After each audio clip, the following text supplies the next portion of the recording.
आपण त्यांना अभिवादन करूया आणि व्यासपीठावर जे काही ग्रामीण शिक्षण संस्थेचे विश्वस्त उपाध्यक्ष वामन पंडित साहेब, त्याचप्रमाणे आजच्या कार्यक्रमाचे अध्यक्ष संदेश पाटील साहेब, त्याचप्रमाणे आपल्या ह्या कार्यक्रमाला कार्यकारी खजिनदार पराग मुरुडकर साहेब, त्याचप्रमाणे या कार्यक्रमाला उपस्थित असलेले आपले कार्यकारी सदस्य शेळके सर, त्याचप्रमाणे आपल्या सदस्या वृषाली राजे मॅडम, त्याचप्रमाणे आपल्या सर्व विभागाचे प्राचार्य, त्याचप्रमाणे मुख्याध्यापक आणि सर्व शिक्षक, या सर्वांना आज विश्वरत्न डॉक्टर बाबासाहेब आंबेडकरांच्या 134व्या जयंतीनिमित्त सर्वांना हार्दिक शुभेच्छा।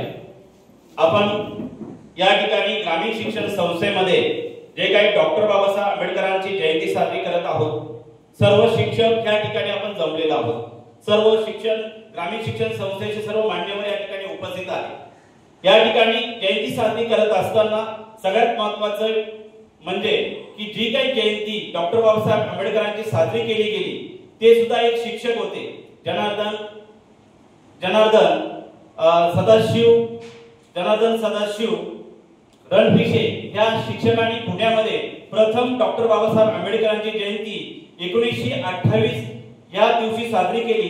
त्या ठिकाणी हत्ती, उंट यांच्या माध्यमातून मोठ्या प्रमाणावरती पुण्या या ठिकाणी शिक्षकांनी डॉक्टर बाबासाहेब यांच्या 37व्या दिवशी जी काही जयंती साजरी केली। म्हणजेच आपण जर आजचा जो काही दिवस आहे आजचा हा दिवस ग्रामीण शिक्षण संस्थेच्या वतीने आणि जे काही ग्रामीण शिक्षण संस्थेचे शिक्षक जे काही आज डॉक्टर बाबासाहेब आंबेडकरांची जयंती साजरी करतायत, म्हणजे हा शिक्षकांचा एक बहुमान आहे। कारण सुरुवात पण शिक्षकांनी केली होती आणि आजही आपण शिक्षक सर्व एकत्र बसून आज डॉक्टर बाबासाहेब आंबेडकरांची 134वी जयंती साजरी करत आहोत। आता डॉक्टर बाबासाहेब आंबेडकरांच्या जयंती निमित्त आपण जर विचार केला तर डॉक्टर बाबासाहेब आंबेडकरांचे सामाजिक, राजकीय, शैक्षणिक आणि आर्थिक जे काही योगदान आहे या अष्टपैलू असं योगदान आहे। यांच्या योगदानाचा अभ्यास करत असताना, डॉक्टर बाबासाहेब आंबेडकरांचा परिचय करून घेत असताना, डॉक्टर बाबासाहेब आंबेडकरांचा जन्म मध्य प्रदेशातील महू या ठिकाणी 14 एप्रिल 1891 मध्ये झाला। त्यामध्ये त्यांनी जर बघितलं तर त्या ठिकाणी मध्य प्रदेशामध्ये जे काही आपले त्यांचे वडील सुभेदार हे ब्रिटिशांच्या काळामध्ये सैनिकी सुभेदार होते। त्यांचा जन्म झाल्यानंतर त्या ठिकाणी त्यांच्या जन्माच्या दुसऱ्या वर्षी त्यांना त्यांचे वडील जे आहेत रावजी शिंदे आपला सपकाळ यांनी या ठिकाणी दुसऱ्या वर्षी निवृत्त झाल्यानंतर सातारा या ठिकाणी आले। सातारा या ठिकाणी प्राथमिक शिक्षण घेत असताना त्या ठिकाणी त्यांना ते दलित समाजाचे असल्यामुळे महार जातीचे असल्यामुळे त्यांना शाळेत बसू दिलं गेलं नाही।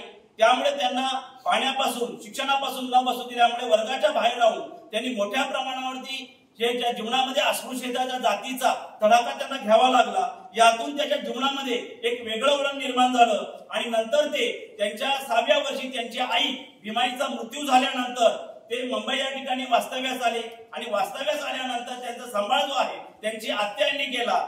1907 मध्ये ते मॅट्रिक या परीक्षेमध्ये पास झाल्यानंतर त्यांना गुरुवर्य कृष्णाजी केळुस्कर सरांनी जेव्हा बुद्धाचे चरित्र नावाचा ग्रंथ देऊन त्याचा सत्कार केला आणि त्यांच्या जीवनामध्ये एक वेगळा चैतन्य निर्माण झालं, परिवर्तन निर्माण झालं आणि त्या ठिकाणी सदाशिव जे काही सयाजीराव गायकवाडचे राजे आहेत त्या राजांनी फेलोशिप दिल्यामुळे त्या ठिकाणी मोठ्या प्रमाणामध्ये त्यांनी मुंबई विद्यापीठामधून बीएची पदवी प्राप्त केली आणि 1915 ते 1906 मध्ये कोलंबिया विद्यापीठामध्ये जाऊन त्यांनी एमए आणि त्याचप्रमाणे पीएचडीची डिग्री घेतली। त्यासाठी त्यांनी ब्रिटिश भारतातील प्रांतीय विद्याचे विकेंद्रीकरण या शोध निबंधाचा त्यांनी विषय घेतला आणि त्या ठिकाणी त्यांनी पीएचडी डिग्री प्राप्त केली। त्यानंतर ते बडोद्याचे जे राजे आहेत सदाशिवराव गायकवाड यांच्या अटीनुसार त्या ठिकाणी त्यांनी सैनिकी अधिकारी म्हणून आणि आर्थिक सल्लागार म्हणून बडोद्याला ते नोकरीसाठी गेले आणि नोकरीसाठी गेल्यानंतर त्या ठिकाणी तुम्ही बघितलं असेल की त्यांना त्या ठिकाणी अस्पृश्य असल्या कारणामुळे त्यांच्या फायली असतील, त्यांचे पुस्तकं असतील किंवा त्यांचं पाणी पिण्याचं साहित्य असेल त्यांना भरपूर प्रमाणामध्ये त्रास दिला गेल्यामुळे त्या ठिकाणी त्यांनी ती नोकरी सोडली आणि ते मुंबईला पुन्हा आले आणि मुंबईला आल्यानंतर 1919 मध्ये डॉक्टर बाबासाहेब आंबेडकरांनी राजकीय सुधारणासाठी एक साऊथ पूर्व कमिशन समोर राजकारणामध्ये दलितांचं जे काही प्रतिबिंब मिळण्यासाठी विविध पुरावे त्या ठिकाणी प्रस्तावित केले आणि भारतातील जे गरीब लोक आहेत, अशिक्षित लोक आहेत, यांना जागृत करण्यासाठी त्या ठिकाणी मूक नायक आणि बहिष्कृत भारत या साप्ताहिकीने त्यांनी त्या ठिकाणी सुरुवात केली। लंडन या ठिकाणी पुन्हा लंडन आणि जर्मनी या ठिकाणी जाऊन त्यांनी एमएससी, डीएससी आणि बॅरिस्टर अशा विविध पदव्या त्यांनी प्रस्तावित केल्या, पदव्या घेतल्या, प्राप्त केल्या। त्याचप्रमाणे डॉक्टर बाबासाहेब आंबेडकरांनी कोलंबिया विद्यापीठामध्ये एलएलबी आणि उस्मानिया विद्यापीठामध्ये डीलिट या मानद पदवी धारण करून डॉक्टर बाबासाहेब आंबेडकरांनी जगामध्ये सर्व विद्यार्थ्यांना प्रेरणास्थान ठरण्यासाठी विविध डिग्र्या घेतल्या। अशा एकूण 26 डिग्र्या त्यांनी डिग्र्या आणि पदव्या त्या ठिकाणी संपादन केलेल्या आहेत।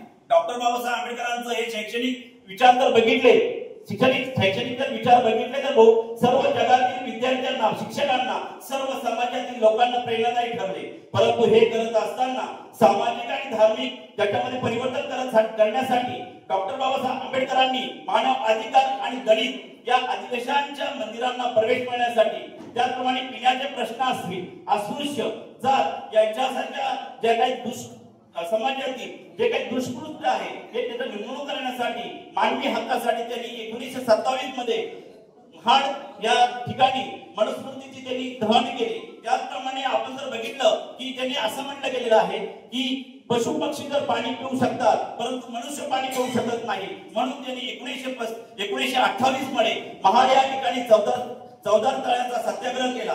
त्याचप्रमाणे मनुष्य, प्राणी हे मंदिरात जाऊ शकतात, फिरू शकतात, पुढे जाऊ शकतात, परंतु या भारतामध्ये मनुष्य हा जिवंत असून सुद्धा त्याला मंदिरात जाता येत नाही। म्हणून नाशिक काळाराम मंदिरामध्ये त्यांनी सत्याग्रह करून 1930 ला मनुष्याला देवाचं दर्शन घेऊ शकतो, सर्व मनुष्य समान आहे यासाठी त्यांनी सत्याग्रह केला।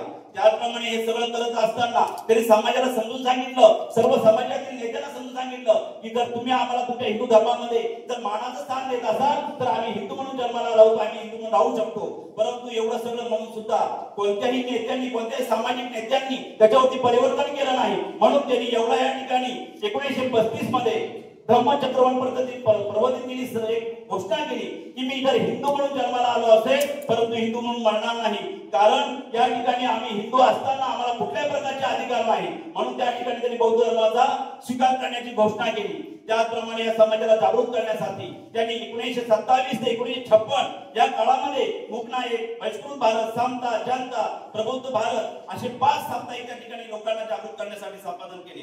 हे करत असताना त्यांनी शिक्षण क्षेत्रामध्ये विद्यार्थ्यांना जागृत करण्यासाठी, विद्यार्थ्यांचा शिक्षणाकडे ओढ निर्माण करण्यासाठी त्यांनी अनेक ठिकाणी वसतिगृह स्थापन केले, रात्रीच्या शाळा व ग्रंथालय असे अनेक ठिकाणी उभे करून त्यांनी 1945 मध्ये पीपल एज्युकेशन नावाची सोसायटी नावाची एक संस्था स्थापन केली आणि त्या संस्थेच्या माध्यमातून मुंबई या ठिकाणी सिद्धार्थ कॉलेज नावाचं कॉलेज स्थापन केलं, महाविद्यालय स्थापन केलं। त्याचप्रमाणे औरंगाबाद या ठिकाणी मिलिंद कॉलेज महाविद्यालय या ठिकाणी स्थापन करून सगळ्या भारतामध्ये त्यांनी शिक्षणाची